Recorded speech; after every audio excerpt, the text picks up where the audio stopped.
Vignesh, we could hear you, but yeah, now I'm able to hear you. Now I'm able to okay. hear you. Okay, can you run the slideshow? Yeah, I will do it.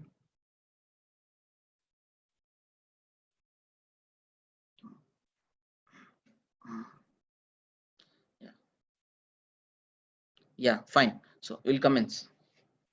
Yeah. So should I start? Let me do the honors of introducing Sure. you. Sure. No problem. No problem. Yeah. Good morning, one and all. Welcome to the today's session. The first session is on impact of COVID-19 and GST impact of COVID-19 documents and records under GST. So this is going to be a very important session. I'm sure that there are recently so many changes have come up under the GST law, which are all made in order to cater to the need of this COVID-19 outbreak. So definitely there will be so many questions coming up from our clients uh, regarding the changes. And I myself feel that even the due date extension in the interpretation associated with just due date extension itself is very tricky. So I really doubt whether the due date is really extended or not, especially in case of companies which have turnover of more than 5 crores. So uh, today we have Mr. CA Vignesh Suresh to throw a light on all these things. I'd like to now introduce CA Vignesh Suresh. CA Vignesh is a practicing chartered accountant based out of Hyderabad. He has post-qualification experience of over 8 years. He has worked in multinational organizations and later joined as partner in Shekhar and Suresh Chartered Accountants, a firm established in the year 1992. He is a third generation chartered accountant in his family. He specializes in the areas of direct and indirect taxation. He has been identified as GST faculty by ICAI and he has addressed multiple seminars in various parts of the country. He is also a regular trainer in taxation at various organizations. Some of the organizations where he has taken sessions include GMR Airport Developers, National Institute of Micro, Small and Medium Enterprises, Central Institute of Rural Electrification, TS Transco, etc. He has also undertaken numerous training programs and has trained many businessmen, finance professionals, chartered accountants, government officers in GST. With this brief introduction, I hand over the proceedings to Vignesh. Over to you, Vignesh. Yeah. Yeah. Good morning, one and all. It gives me a great pleasure to address you in this morning in this COVID lockdown where all of us are at homes now. It gives CTC has provided this wonderful opportunity of hosting a series of webinars. I feel this will help us a lot by the time we get back to work at office once the lockdown is lifted, because it gives us a great opportunity to refresh on the basics.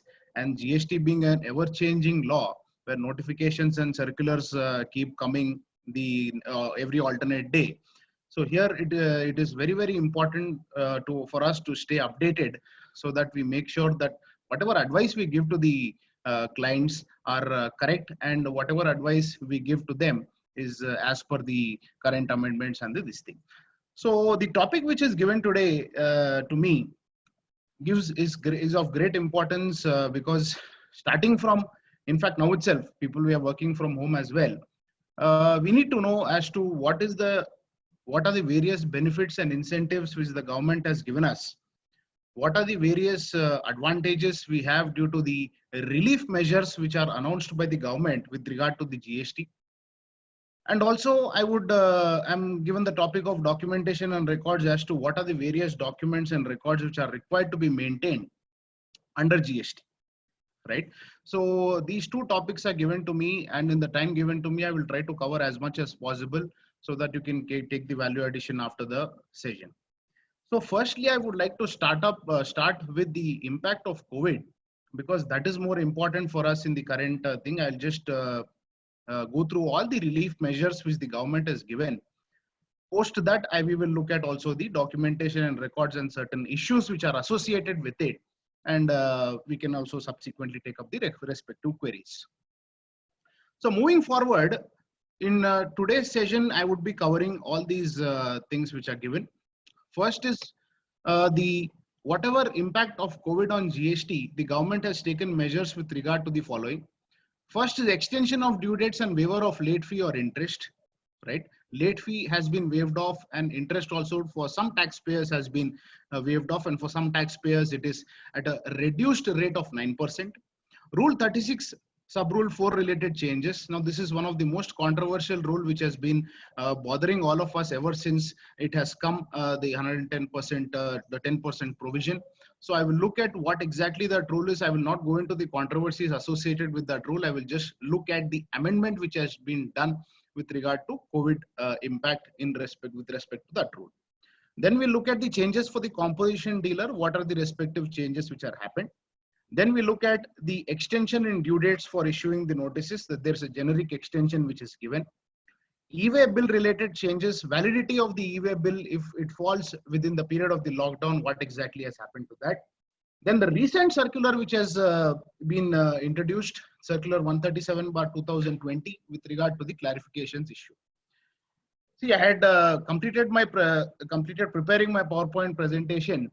That is when the next day the circular had come. So then I again had to add this also, because impact of COVID, I have to obviously cover this as well. So this gives to say how frequently GST keeps changing. That is what is very important for us, and we need to remain up to date with the respective rules and laws which keep coming day after day. Then we'll obviously touch upon some few aspects of the documentation and records. Now, coming to the due dates for various returns. Now, let us first remove the common misconception that the due dates for all the months have been extended. See, the extension has happened only for the month of May 2020. The extension has not happened for the previous months. Only the waiver has been given for the late fee, and for some taxpayers, interest waiver has been given, and for some taxpayers, reduced interest is applicable. This is what exactly has happened. So please kindly don't tell your clients or don't advise your clients that the due dates for March and April has been extended, because the portal will show the original due date, and then it will be a problem for us to then convince them as to what exactly has happened. So please bear in mind that only the due date for the month of May 2020 has been extended. For the other months, it is only waiver of late fee and the interest, which I shall go into it in my coming slides. So for more than 5 crores of turnover in the preceding financial year, interest at the rate of 9% is applicable if you file within after 15 days from the respective original due date. So within 15 days from the original due date, if you file, there will not be any interest as well. But however, if you delay beyond 15 days from the original due date, interest at the rate of 9% shall be applicable. Right? And then subsequently, once the revised due date is there, if you cross that also, again your 18% per annum of interest kicks in. Now, this again may be extended due to the lockdown extension. The lockdown has been extended to May 3rd, so we can expect some sort of extension again, because 15 days falls correctly. That is for the month of March 2020. The 15 days expires in the first week of May 2020. So therefore, we can definitely expect another extension with regard to the same. Another very important point which has been used here is preceding financial year. When you reckon the turnover, it is to be considered for the preceding financial year. Now, we might be unlucky in this. If you see, the months which are covered in the notification fall in two different financial years. March month obviously falls in financial year 1920, whereas April and May fall in the month of financial year 2021. So therefore, when you reckon the turnover for the months of April and May, you will have to consider the turnover for financial year 1920. Now, how many of us are ready with that figure? I really doubt that we know what is the turnover as of now. But only thing what we have to estimate is whether it is going to cross 5 crores or whether it is going to be below 5 crores. For persons on the cusp, for the persons who might or might not cross 5 crores for financial year 2019-20, we need to be very, very careful. Because for 1920, if it crosses 5 crores, then again, the reduced rate of interest will be applicable, as you can see in the coming slides of my presentation. So these are what are these are exactly these are in brief the measures which are being taken by the government with regard to ease of filing of the GST returns for the taxpayers. Now we look at a small illustration here. Here, what happens to the taxpayers whose turnover is more than rupees 5 crores in the preceding financial year? 31, 32 and 36 are the notifications which are issued in this regard. Now let us go tax per month and per tax period. Here I'm obviously presuming that all the participants, we know what exactly are the returns. I've gone straight away to the GSTR 3B and the GSTR 1 because we need to understand what is the impact what COVID has created on this one. Now coming to the tax period for February 2020 and your turnover is more than 5 crores, the due date which is presently there is 20th March 2020. 20th March 2020 is the respective due date which is there. Now, coming to the interest part, if you file this before April 4th, 2020, then there won't be any interest applicable. If you look at 5th April to 24th June, 24th June is the date within which you have to file to avail this reduced interest benefit. If you file before 24th June, interest at 9% will be applicable. 25th June, if you don't file before that, that is for the month of February 2020, please bear in mind that 18% per annum shall be applicable for the all the days after the original due date. That is the massive impact we are talking about here. So please make sure you file all your GSTR 3B with respect to whoever turnover is more than 5 crores before 25th June 2020 in case you want to avoid the late fee and the enhanced interest, right? So therefore, only if you file before 25th June, you get the benefit of the reduced interest as well as the waiver of the late fee. The moment you cross 24th June, on or after if you file 25th June 2020, please bear in mind that interest at 18% shall be calculated right from the original due date, which is nothing but 20th March, which will be quite a substantial figure. Same goes for late fee as well. Late fee will be calculated right from 20th March, which is the original due date. But my advice would be with regard to turnover of more than 5 crores, please make sure that you file it within 15 days of the original due date. Please make sure you do that because only then you will get the benefit of total interest waiver also. In respect of taxpayers who have excess input tax credit and no outward tax liability, and with respect of taxpayers who have nil returns, for that you don't have to worry. You can file before 24th June also. Because there is obviously no question of any interest as well as late fee. Late fee anyways he has waived off totally. There is no conditional waiver of late fee. Late fee is waived off in total, provided you file before 24th June 2020. That is with regard to the month of February 2020. For March 2020, the original due date was 20th April. Interest will be zero if you file before 5th May 2020. At 9% interest will be applicable if it filed between 6th May 2020 to 24th June 2020, and 18% if you file on or after 25th June 2020. Late fee of course will be waived off whenever you file before 24th June. Coming to April, similarly the original due date is 20th May. Interest will be zero if you file it before 4th of June. It will be 9% if you file between 5th June and 24th June. 18% of course if it is applicable in case you delay beyond 25th June 2020. Fine. So therefore, if you can see the dates are not extended for February, March and April. It is only a reduced interest benefit is given as well as a waiver of late fee is given. The due date remains the same. However, for May month, the due date is 27th June 2020. So if you observe, for May month, the original due date was 20th June 2020. But for the taxpayers whose turnover exceeds rupees 5 crores in the preceding financial year, the extended due date for May 2020 is 27th June. Okay. So therefore, of course, interest also will be applicable if you delay beyond this particular date. These are the respective dates for the benefits which are given with respect to the GSTR 3B, with respect to the months of February, March, April, and May. In case you decide to take some benefit of this, please bear in mind that reduced interest will be applicable if you delay beyond a period of 15 days. Moving forward, for GSTR1 also the respective benefit is given. If a GSTR1 for February, of course, that time life was better. There was no lockdown at that point of time. So therefore, of course, there was no extension given in that. In case of March, April, and May 2020, the due date which is given here is 30th June 2020. So straight away the due date is extended to 30th June. And of course, there is no interest applicable here. And late fee also is waived off. You can file before 30th June. But please make sure if you delay beyond 30th June, late fee again will start applicable from the original due date which is given.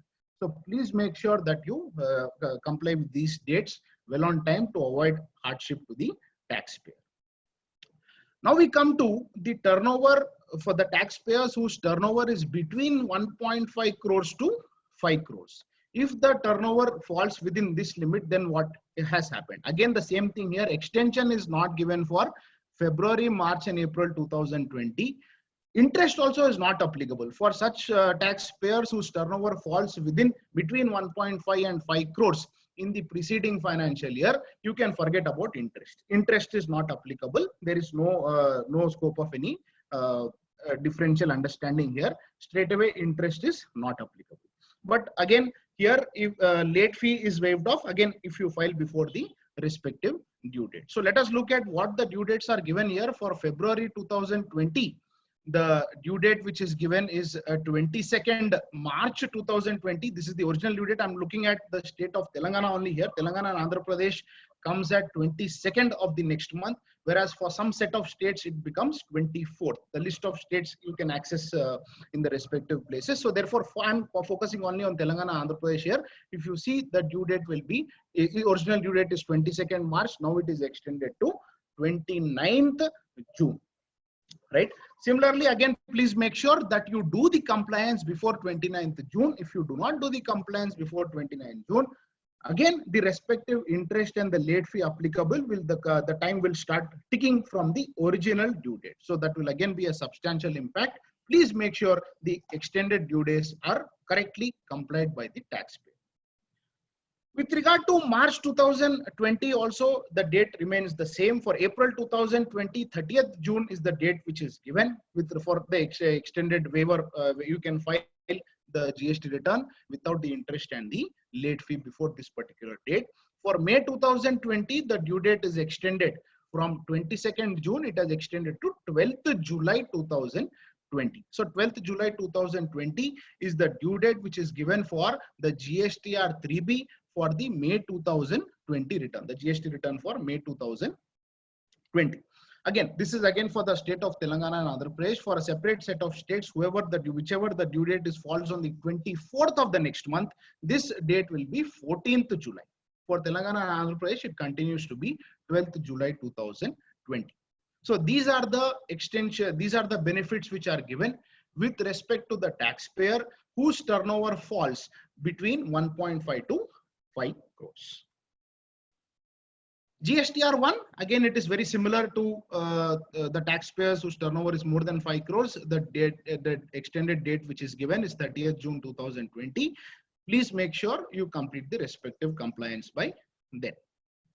Now we look at the turnover is less than 1.5 crores in the preceding financial year. What has happened?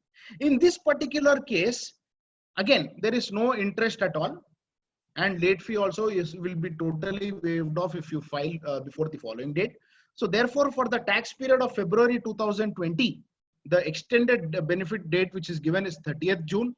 For March 2020, it is 3rd July 2020. That is the date before which you can file without the interest and late fee being applicable. And for April 2020, the date was 6th July 2020. These are the extended due dates which are given with respect to the state, some states. The Telangana, Andhra Pradesh falls in that particular category. So these are the dates which are given here. For May 2020, again the due date has been extended to 12th July 2020. Moving forward, now we take a small illustration. This illustration is given as per the GST Circular 136/2020, where your turnover is more than 5 crores. How will your interest be applicable?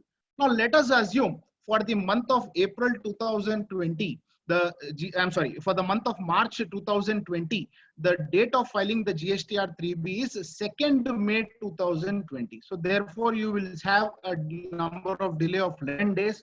Since it is up to 15 days, there is no question of any interest. Within 15 days, if you file, there is no question of any interest which is applicable. Similarly, in case you file it on 20th May, for the first 15 days, zero interest will be calculated. Then for the next 15 days, 9% will be calculated. Please be aware, you don't have to calculate 9% straight away from the original due date. For the first 15 days, there will not be any interest calculation, right? For the next 15 days, it will be 9%.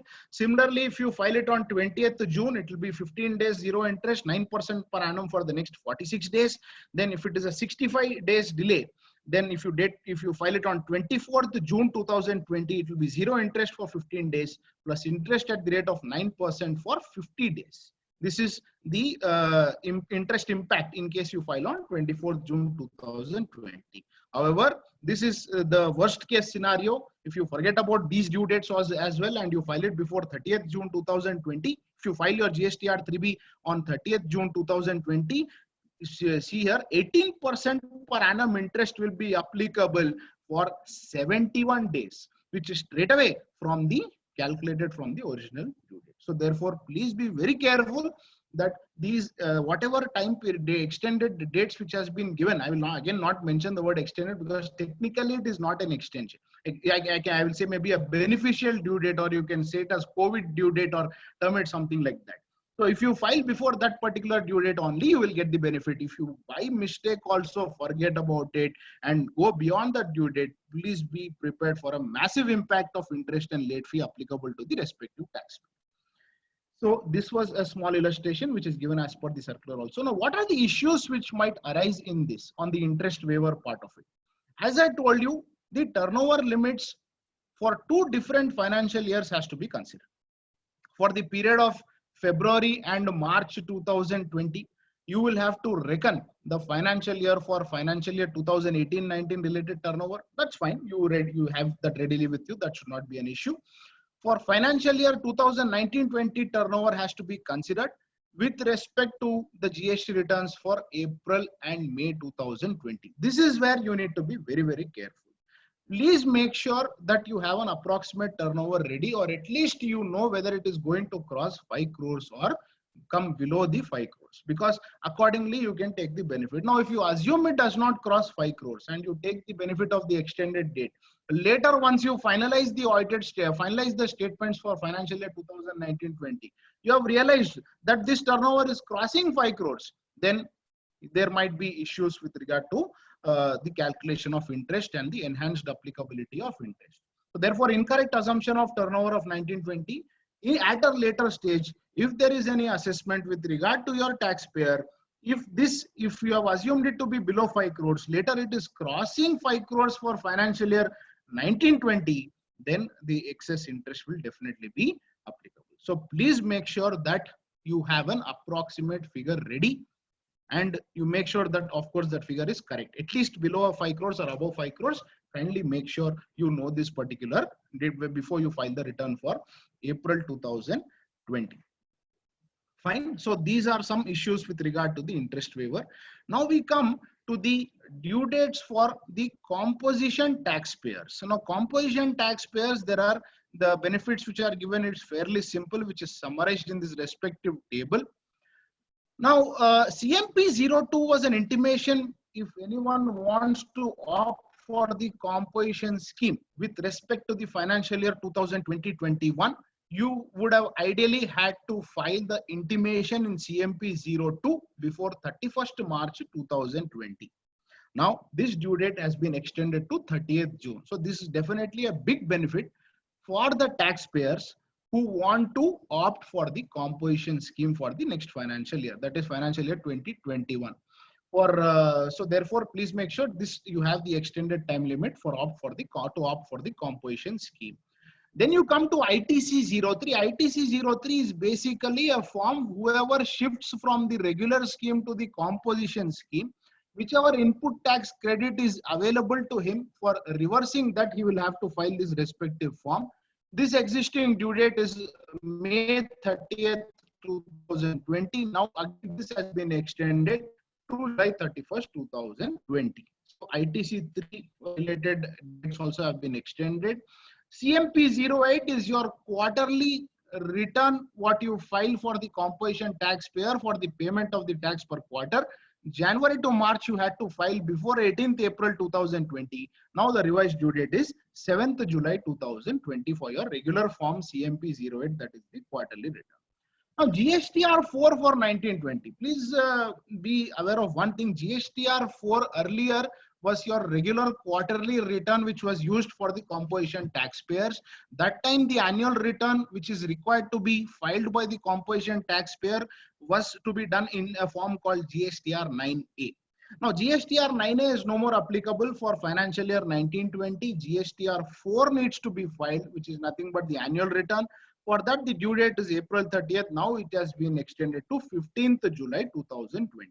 So financial year 1920 for your composition taxpayers, whoever has to file the annual return, it has to be done in GSTR 4, and you get an extended time limit of July 15, 2020 to complete the same. So these are the various benefits which are given with regard to the composition taxpayers. The dates have been specifically extended. Now we come to the most controversial rule which is there. I will again not go into whether this rule is correct or not.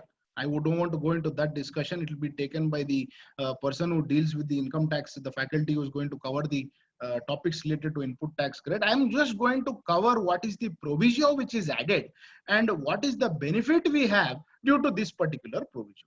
Now, if you see, what does Rule 36 sub rule 4 say? It says that the input tax credit to be availed by the registered person with respect to the invoices or debit notes, the details of which has not been applied by the supplier, shall not exceed 10% of the eligible credit, the details of which has been uploaded by the suppliers under Rule 37 sub rule 1. It is very simple. In simple terms, if I have to tell you, it says that whatever input tax credit you are claiming in your GSTR 3B, it cannot exceed 110% of what is being reflected in your GSTR 2A. What is GSTR 2A? Whatever GSTR 1 is filed by the corresponding customer, the corresponding supplier files GSTR 1, the respective details are auto-populated in the GSTR 2A and it is visible to you. So therefore, that is what exactly this rule particular says. Earlier it was 20%. Some representations were made to revoke this particular rule. On the contrary, what has happened, that 20% has become 10%. So whether this rule is correct or not is a discussion for another day. My view, if you ask, I would say this rule is definitely not in consonance with what the GST law is there, because the GST law, when it first came, when it was first introduced in the country, as everyone must be knowing, that there was a scope of 3 returns per month, one in GSTR 1, one in GSTR 2, and one in GSTR 3. So that is when you file the GSTR 1, automatically the GSTR 2 will pick up the details and straight away comparison can happen with regard to whatever invoices have been uploaded by the supplier or not. If you look at that particular system of filing the GST returns, this rule would have made sense. But now if you have introduced a summary return of GSTR 3B and you are talking about comparison of the input tax credit with whatever has been uploaded in the GSTR 1, definitely this rule appears a bit harsh. That is my view. Let's not get much into the discussion here. Now we'll look at what is the proviso which has been added to this respective rule because of COVID. So therefore, if I can say, what is the one favorable thing what COVID has done to the country is an interim relief which has given with regard to this particular rule. Because when people are grappling with this rule, the suppliers used to get the calls that they have not uploaded the details in the GSTR 1. and the continuous follow-up with them and the stop blockage of payments to them because they have not done it. All this started happening on a very serious note after this Rule 36 sub Rule 4 had come. So therefore, the proviso says that the said condition shall apply cumulatively for the period of February, March, April, May, June, July, and August 2020. So therefore, you have a benefit of making a cumulative comparison in these particular months with whatever you have filed in your GSTR 3B and whatever is reflecting in your GSTR 2A. So this is the benefit which has been given for these particular months. So in these months, whatever adjustment has to be made can be made in the month of September 2020 with regard to the cumulative adjustment of the entire input tax credit for the months of February to August 2020. So this is a relaxation which is given, which will hugely benefit the taxpayers at least till August 2020. Now, let us just see what exactly has been done here. So what the first rule says that input tax credit, whatever you have claimed in GSTR 3B, cannot exceed 110% of eligible credit appearing in GSTR 2A. Please note this word eligible. It is very, very important here. Eligible credit means it will not cover the blocked credits under 17 subsection 5 CGST Act 2017, which talks about the credits which are not eligible for you. Something like your purchase of motor car, the personal expenses, etc. So therefore, you cannot blindly take whatever is reflecting in the GSTR 2A. You will have to see whether that particular credit is eligible to you. Because if you purchase assuming you are purchasing a motor car for your business, and that particular person will definitely enter your GSTR number and file his return. So that credit will be appearing in your GSTR 2A. But you cannot take that credit because it is anyways not eligible for you under 17 subsection 5. So in the calculation of 110% also, you cannot take that respective ineligible credit. So make sure you identify only the eligible credit when you are calculating this 110%. So presently monthly reconciliation is being done and suppliers are being chased to file their GSTR 1s. GSTR 1s, whatever is required to be filed. So if monthly reconciliation is happening and the suppliers are being as to file the GSTR 1, only then the payments are being released by the respective customers. Now, the condition for availment to the extent of 110% every month has been deferred for February to August 2020. Same will not be required to be fulfilled monthly, but on a cumulative basis. But please make sure the other conditions for claiming the input tax credit under section 16 is being satisfied. That is in a position of the tax invoice, the payment has to be made. Please make sure those conditions are fulfilled when you are taking a benefit of this cumulative adjustment. So therefore, when the taxpayers file the GSTR 3B for September 2020, they can calculate the total adjustments right from February to August 2020 with regard to this GSTR 3B versus GSTR 2A comparison, and they can do the adjustment with regard to the respective GSTR 3B for the September month of 2020. It is definitely a very, very welcome relief, but the disadvantage is this relief is only a temporary relief. From September 2020 onwards, your every month-on-month reconciliation, and the matching will definitely start. My advice would be to continue the monthly reconciliation. The reason being, because again, we have the problem of 2 financial years coming here. February, March is in financial year 1920 and the other months come in financial year 2021. So to be useful for the annual return, what you file in the GSTR 9 and also the annual return, you have to mention the details regarding the respective credit, etc. Ineligible credits have to be mentioned. So therefore, please make sure you do the month-on-month reconciliation, continue to do it, and more importantly, because the habit continues to stay. Because this is one habit which has started recently after Rule 36(4) has come into existence. Again, if you delay it for till August 2020, suddenly from September onwards, if you want to comply with it again, you might be suddenly having a situation where again you are in a lockdown or something like that. So please make sure the monthly reconciliation, please continue to do that so that the habit continues to stay.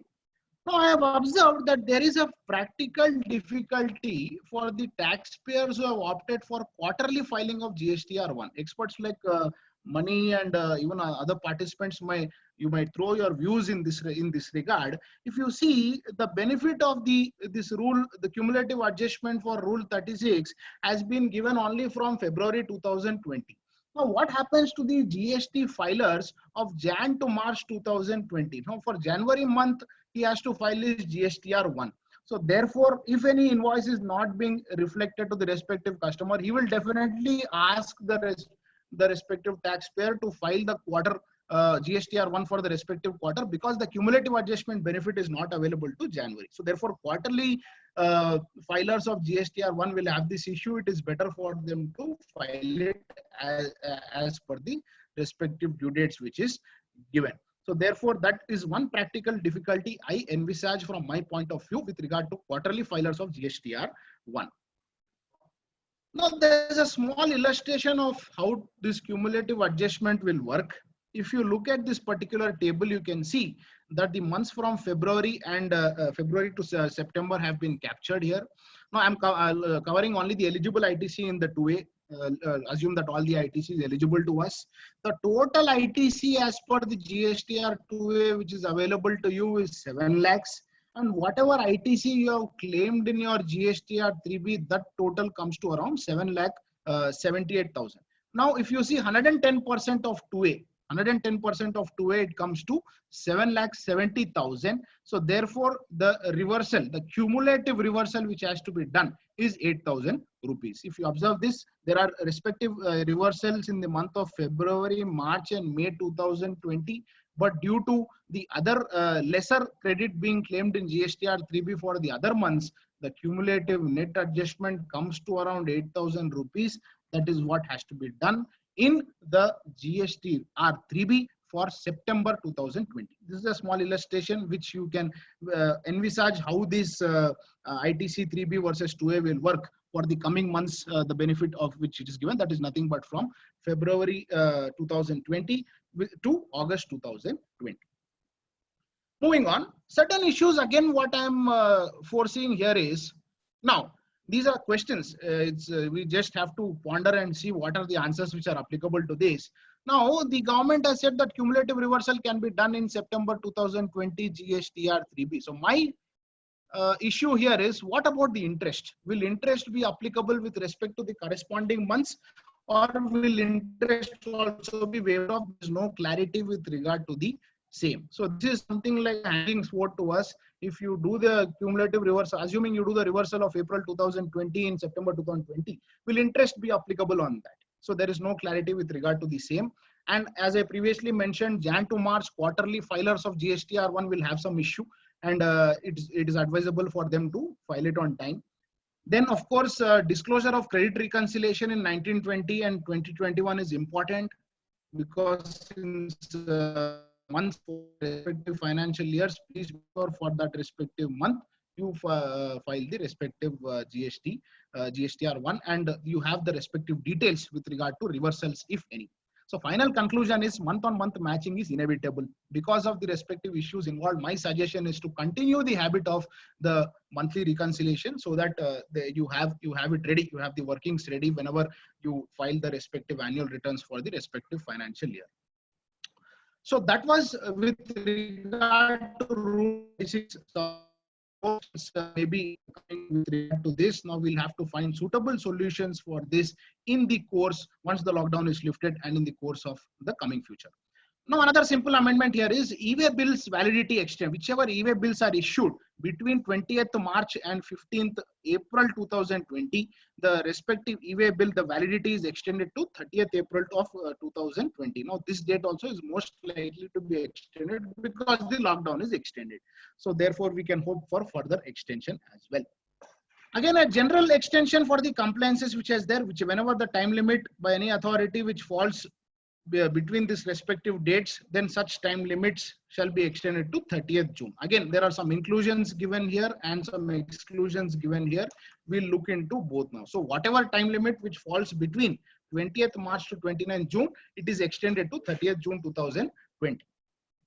Now, what are the inclusions covered here? Inclusions from the perspective of the department. Whenever any proceeding is completed or order is passed or notice, intimation, etc. is there, These all these are covered in the respective extension. Similarly, whatever appeal, reply, or application from the taxpayer perspective, if any dates fall within the particular dates, you can, that is extended to 30th June 2020. Exclusions, number of sections are given which is not covered. That is, the generic extension to 30th June is not covered with regard to the following sections. So these are the various sections which are given here. You will notice that GSTR1 late fee also is mentioned here. The reason why it is mentioned is because separate notifications for the same has been issued. That is why it is being mentioned as an exception here. So these will continue to be excluded from the generic time limit with regard to the same. So these are some of the sections which are specifically mentioned. There was some confusion with regard to the TDS or the TCS returns. Now this also, it is clarified that extension has been given. Wherever the due date falls between March 20 to June 29, 2020, it is extended to June 30th, 2020 with regard to all these returns. That is your TDS, TCS, non-resident taxpayers, ISD, etc. Now, this is the circular what I was talking about. Number of queries had been raised with regard to the notifications which are mentioned here. This 137/7/2020 recently, that is 5 days back, the circular had come with regard to clarifications on certain issue of supply of goods and services in case it gets cancelled. Also, clarifications with regard to letter of undertaking has been issued. Let's go through what are these clarifications. Now, whenever you are supplying the services and you have received an advance with regard to the same, and you have also issued a tax invoice before such service has been supplied, then the contract is cancelled. The contract is cancelled before the supply of service. Now, the government has clarified that you can issue a credit note with regard to the same and claim the respective credit because you would have already paid the tax on the same, because you have received the advance, time of supply for services, it becomes triggered, you would have paid the tax on that. You can issue a respective credit note and adjust against the output tax liability, if any. Or this is the most important benefit which is given: in case you do not have the outward tax liability, you can also claim the respective amount as a refund under the head excess payment of tax in RFD 01. This is a wonderful benefit which has been, in case you have received an advance, you have received the respective GST on that, either raise a credit note and set off against the outward tax liability, or straight away claim a refund. Second situation, you have received an advance but not issued the invoice, you have only issued a receipt voucher. So whenever you are getting an advance with regard to the supply of the services, you issue a receipt voucher.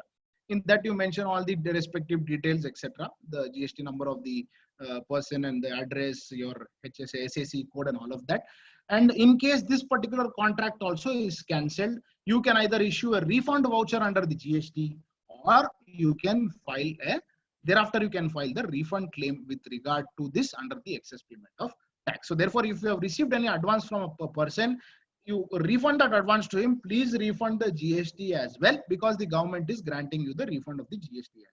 So this is one important thing which is given with regard to supply of services. Whenever advance is received, an invoice is issued, and whenever advance is received, and the receipt voucher is issued. Now we come to supply of goods. Original event, the goods are supplied, document issued is the tax invoice. Whenever the goods are returned back to you, then in that particular case, credit note can be issued and set off against the output tax. Wherever output tax is not available, please file a refund claim under the excess payment of tax. This clarification also has been given. Certain further questions which have been asked, for which clarifications has been given under this particular circular is, let us assume LUT for the purpose of zero rated tax has expired on 31st March 2020. Can a registered person continue with zero rated supply and claim refund, or does he require to pay IGST and claim refund of such IGST? Clarification is very clear. Time limit for filing the 2021 LUT stands extended to 30th June 2020. And without payment of tax under the existing LUT also, you can make the supplies without the payment of tax as well. Wherever documents, in case you are filing for refunds, or wherever the LUT number is required to be mentioned, you can continue to mention the LUT number, whatever is there for financial year 2019-20 in the relevant documents. So this is a benefit which is given with respect to suppliers of taxpayers engaged in making zero rated supplies. Similarly, TDS at the rate of 1% is deducted under section 51 when making the payment. whether the date of deposit of such payment also has been extended. Again, for this also it is very clear the due date of deposit of TDS also is extended to respective 30th June 2020. Now, whether this applies to TCS also, TCS with regard to e-commerce operators, assuming your Swiggy, etc., who deduct the TCS, whether it applies, my view is it definitely should be applicable to TCS as well.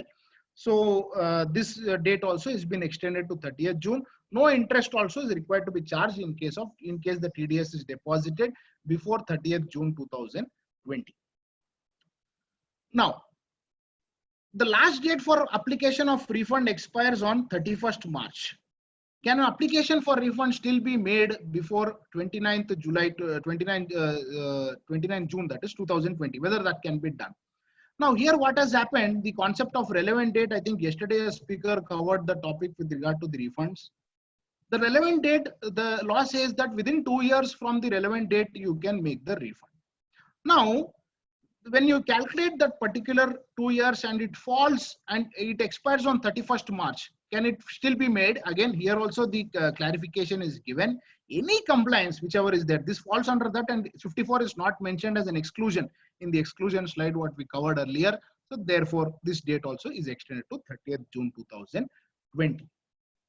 So these were the various clarifications which are given with respect to the COVID impact. Some queries were posed to the government for this. These are the respective clarifications which are given. So this was my discussion with regard to impact of COVID on GST. What are the respective measures the government has taken, and what are the respective revised timelines we need to keep it in mind.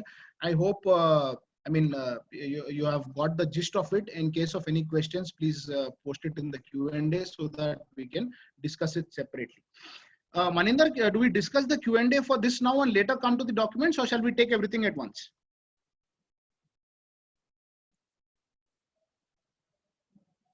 Okay, I see that there are no questions as of now. So we'll continue with the second topic, which is given, that is documents and records. Yeah. So here I would like to just talk with regard to some important sections, some important rules which are there with respect to the documents and records, which is required to be maintained under GST. So documentation as such is very, very important, because we as auditors, we check the compliance of the entire GST law per se whenever we submit the reconciliation statement in GSTR 9C. So the crucial aspect is maintenance of records. So many participants here also must be looking at the GST filings, GST advisory and GST filings of the respective clients as well. So therefore, please make sure that the documents and records are maintained correctly throughout the year to avoid unnecessary surprises and shocks at the end of the year. So 241 of the CGST Act defines document. It includes written or printed record of any sort and electronic record as defined in the IT Act 2000. Now 35(1), I'll focus on the important sections due to the paucity of time which is given to me. I will only look at certain important sections and rules with regard to the documentation, and wherever some issues have come, we shall discuss with regard to that as well. So 35(1) clearly says that of the CGST Act 2017, every registered person shall keep and maintain at his principal place of business a true and correct account. So please make sure a correct particulars are given of all these: production or manufacture of goods, inward and outward supply, the stock of goods in case he is a supplier of goods, input tax credit availed, output tax payable, and such other particulars as may be prescribed. So please make sure that you maintain all these records in a true and correct manner with regard to the documentation. Now, Rule 56 is the main rule which deals with the various things to be kept in mind with regard to the documentation and records. I will focus on certain important rules as to what exactly it says. Rule 56(7) says that books of accounts of principal place of business as well as additional place of business, if any, needs to be maintained by the taxpayer. So it is very, very clear, the principal place of business as well as the additional place of business, whatever books of accounts are mentioned, it has to be maintained by the registered person. 56 sub-rule 15 says that it may be maintained in electronic form also, which is the case in all our cases. Everyone have migrated to electronic maintenance of accounts and shall be authenticated by means of a digital signature.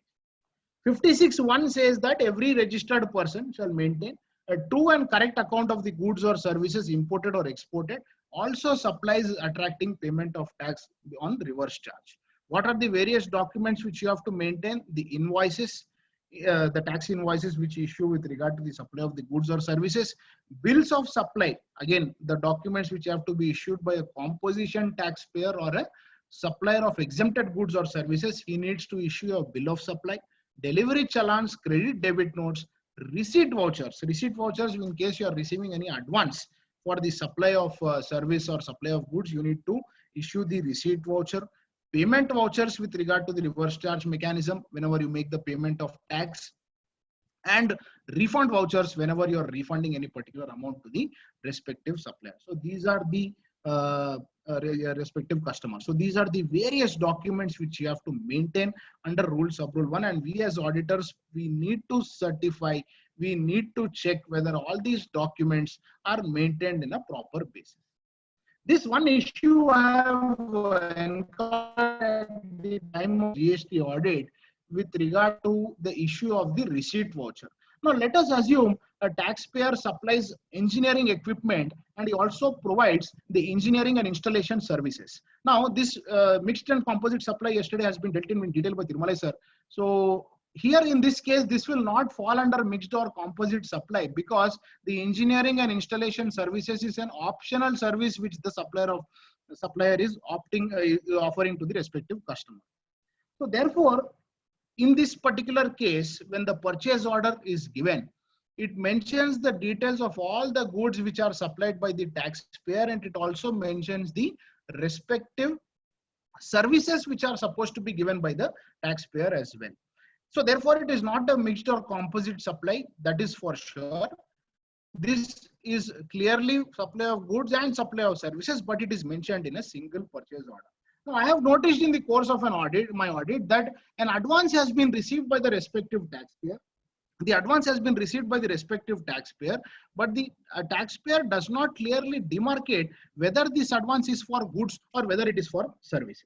So in this case, what is to be done? So it is very, very important for us to issue for the taxpayer to issue the receipt voucher and clearly mention whether it is with regard to supply of goods or the supply of services. If it is with regard to supply of goods, of course, the GST need not be paid, because notification 66/2017 has clearly said that whenever you are receiving an advance for the supply of goods, the GST, the time of supply does not come. The goods are exempt. But for supply of services, advance received, the time of supply shall continue to apply. So therefore, in case of such purchase orders, please make sure receipt voucher is given and it clearly mentions whether it is a good or a service. Because if it is goods, then it is exempt.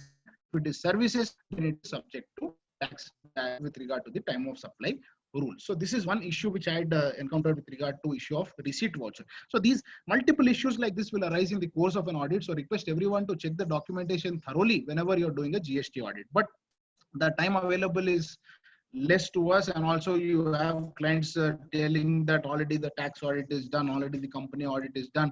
Now what do you want to check and all of that? You'll definitely face such practical issues. But again, since the certification is involved, my advice is to be very, very careful whenever you're certifying the same. Now with regard to 56 sub-rule 2, it talks about registered person other than the composition dealer. He has to maintain the accounts of all the stock, like opening balance, receipt, supply, goods lost, stolen, disposed by gift or free sample, balance of stock, goods destroyed, written off. Also the raw materials, finished goods, scrap and wastage thereof. All the details of the stock has to be mentioned. So one practical issue which manufacturers will face is maintenance of stock of consumables. It becomes very, very difficult for maintaining the stock of consumables. For raw materials, it might be, and finished goods, it might be simple, but for consumables, how do you do it? But maybe you can assign batch numbers to each category of consumables and make the same, but the law is clear. We definitely have to maintain the accounts of the stock as well.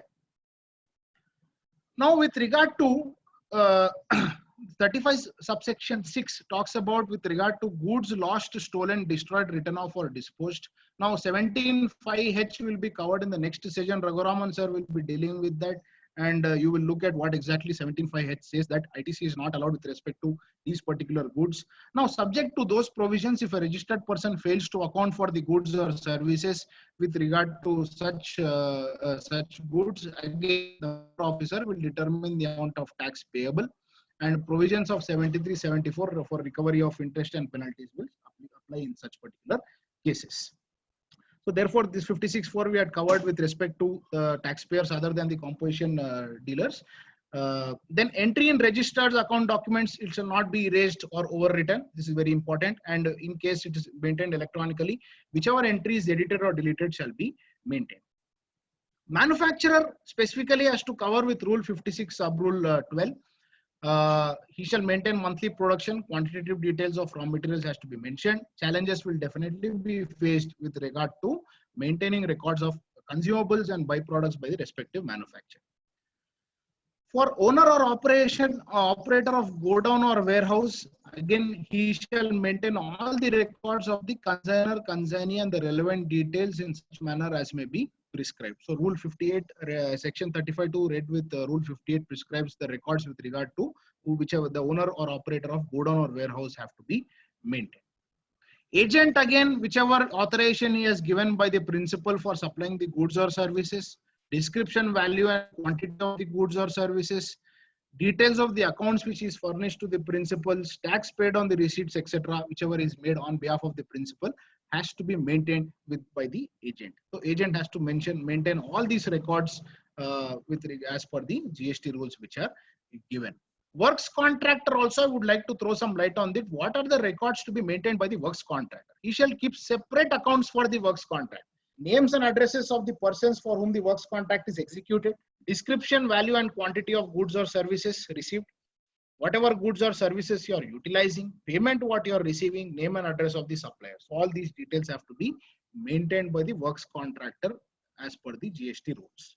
So in summary, if you want me to say that statements have to be prepared for the net outward supplies, output tax payable includes the interest, fee, penalty, etc. Net inward supplies on which the ITC has been taken, and the tax payable on the reverse charge mechanism. Statements for all these, it is better you advise your clients to prepare now itself, or in case you are the one who's preparing, please make it prepared so that at the time of GST audit, all these details can be clearly inquired and reported if it is correct or wrong.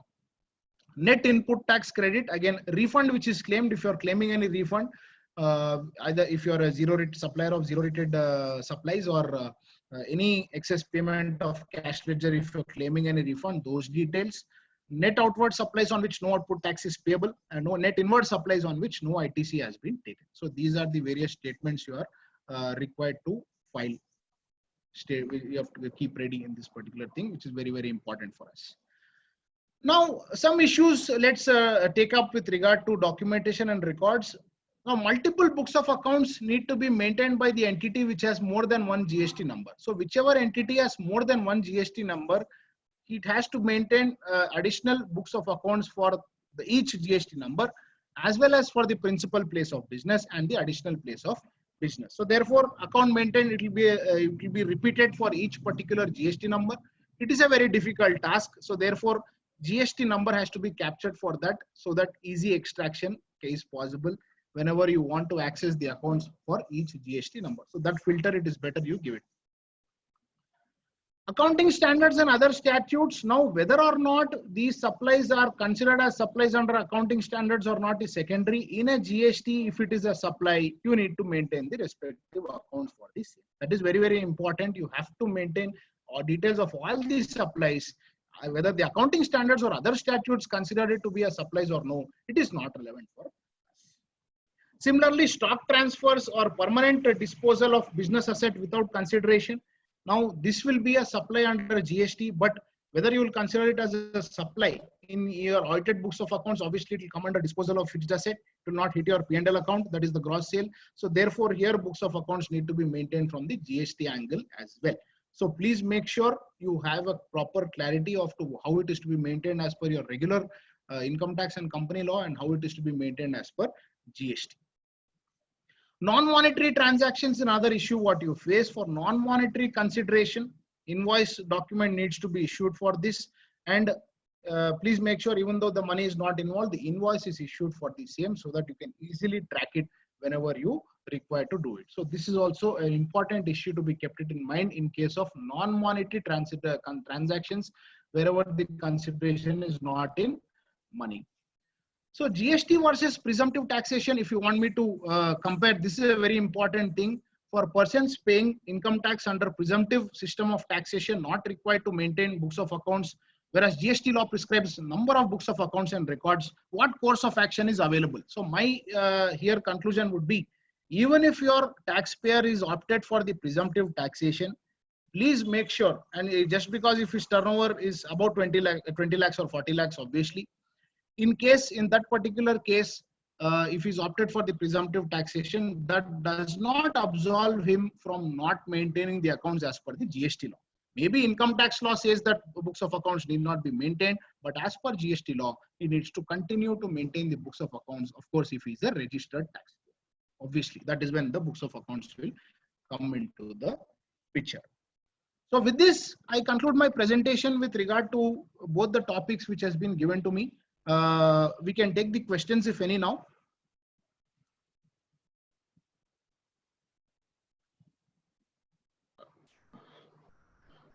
Yes, Vignesh, I think there are no questions posted on the dashboard. Okay. Okay. We ask the participants to raise their hand. Participants, can you raise your hand to ask the questions?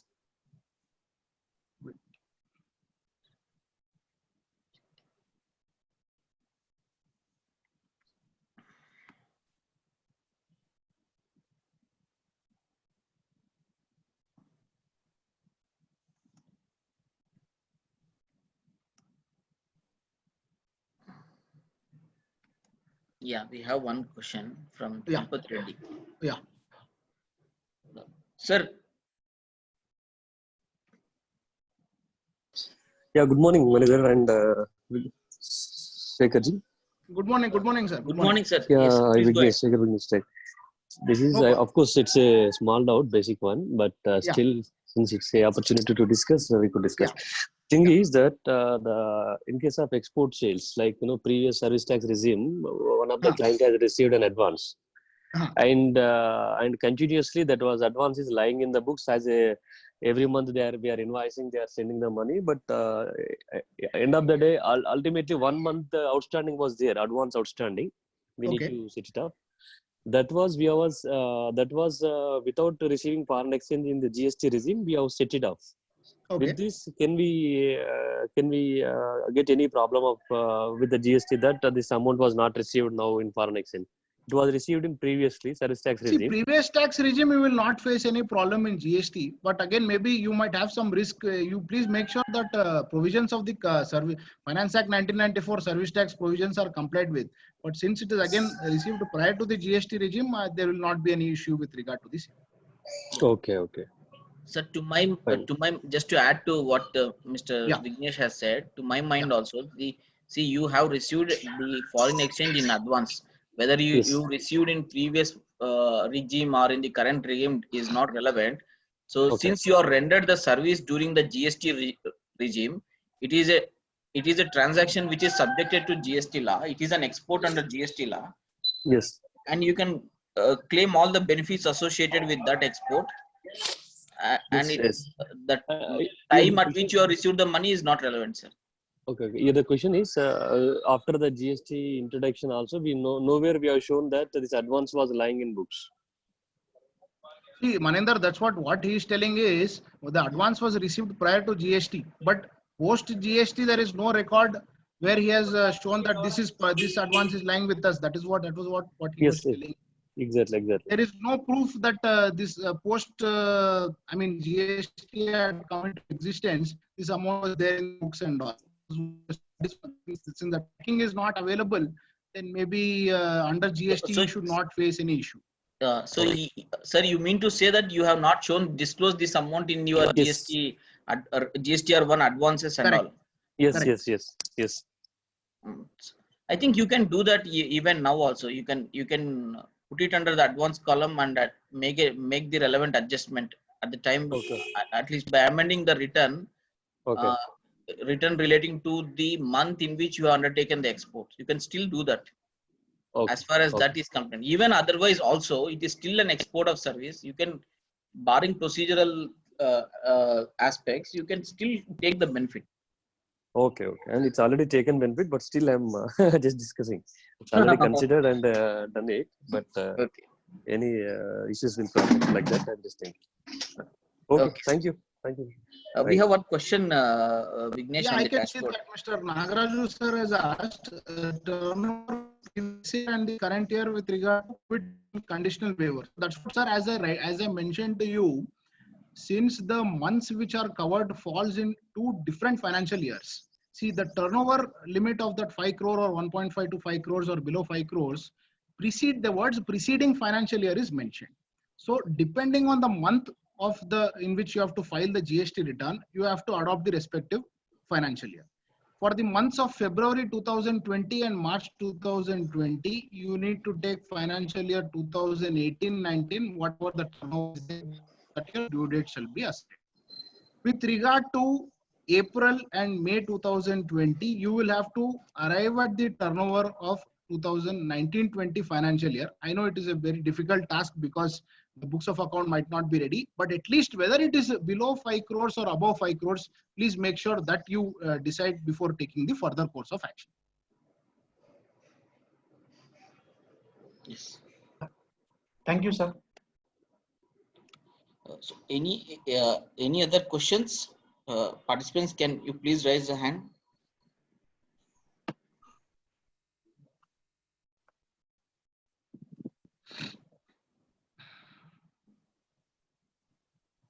No, there are no.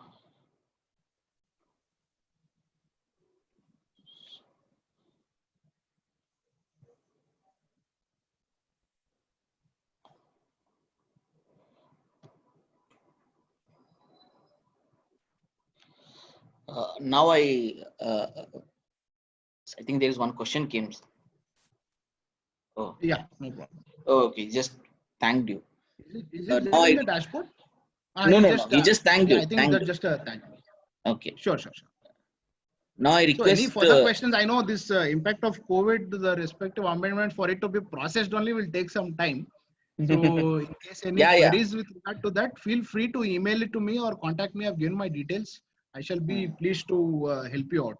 Because Yeah. once the amendments sink in, that is when we tend to get the queries. Yes. Now I request CS Soumya Lakshmi to give vote of thanks to today's speaker. Good morning, everyone. Thanks for giving an opportunity to give vote of thanks to Mr. Vignesh sir. Thank you, Vignesh sir, for your wonderful session and giving the detailed information about extension of due dates and interest, late fee waiver, everything, documents and records. And also, I thank SSG team for conducting this long duration GST course during this lockdown time so that it is enabling us to use this lockdown period in a full-fledged manner. Thank you. Thank you, Soumya Lakshmi. Thank you, Vignesh. It's really a wonderful session. You give a lot of insights into the recent changes that has happened. Thank you, Mani. Thank you, everyone. And thank you, HSG, for giving me this opportunity for addressing all of you. Feel free to contact me in case of any queries with regard to the topics. And all the best, and make sure you attend all the sessions to derive the optimum benefit. Now the lockdown is extended, so there is no excuse for missing the sessions till May 4th. Please continue to attend all the. Thank you, Vignesh. Thank you. I think Nilesh, you have something to mention to the participants regarding the the new link to be taken. Sure. Yeah. So I just spoke to Mr. Raghuraman sir also, and he's ready to join us within 10 minutes. So I request all of you to join back by 9:25.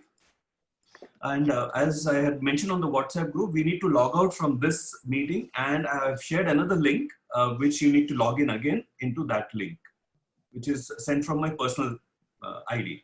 So I request you to disconnect now and re-log in immediately onto the other ID which I have sent. See you all.